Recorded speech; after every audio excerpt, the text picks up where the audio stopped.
So the British Empire did many things to be proud of. We brought railways to countries that would have never had them otherwise, brought fake democracy to the entire world, made a valiant attempt to stop street shouting by giving undeveloped countries sewage systems. Didn't succeed everywhere with that one, but at least we tried. But there's one thing that brought eternal shame on a nation. Something that we have to carry as a burden for the rest of our lives as citizens. A mistake so great that nothing we ever do again as a nation can ever gain us forgiveness and cleanse our figurative soul. And that was inventing Canada. And as an Englishman, I'd just like to apologise, as is tradition, to everyone for this terrible wrong we did to the world. So I'm very sorry about that. Moving on. Canada is a place that is so pointless and boring that people who live there get hopelessly addicted to benzos and end up in comas in Russia. That's how depressing living in Canada is. Canada is probably the only country in the developed world to have done absolutely nothing of note that benefits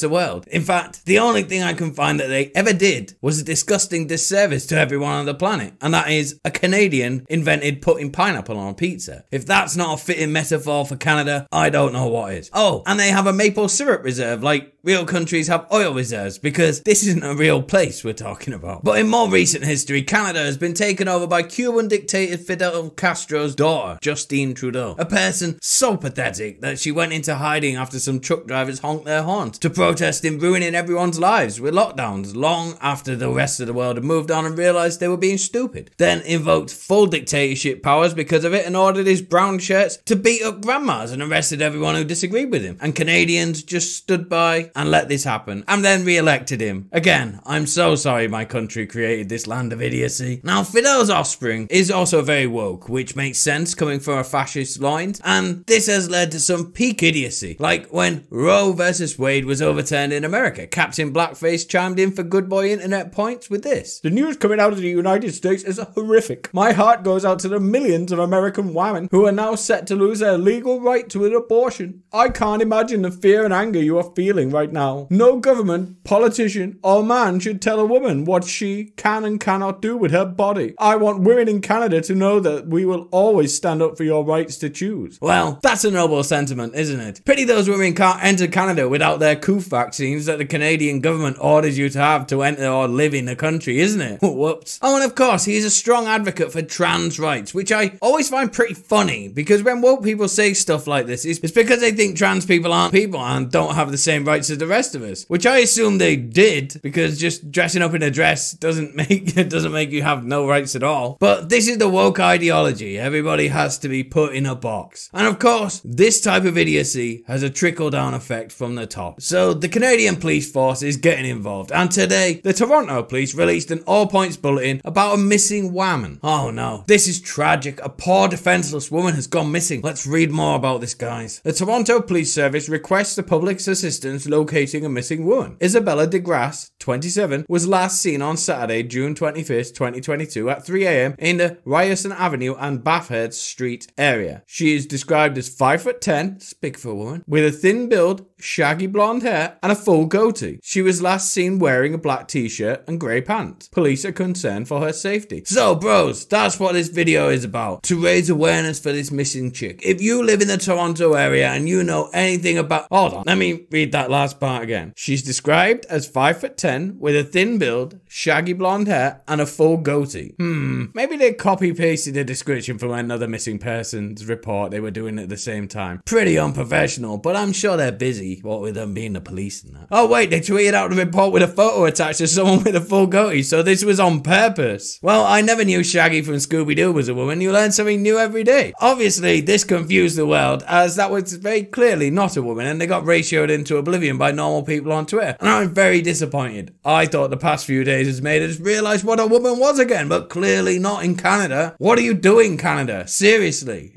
Again, I must apologise on behalf of my nation for the abomination that we created. That's it for today's video. Don't forget to like and share, subscribe to see more content like this. Thanks, boy.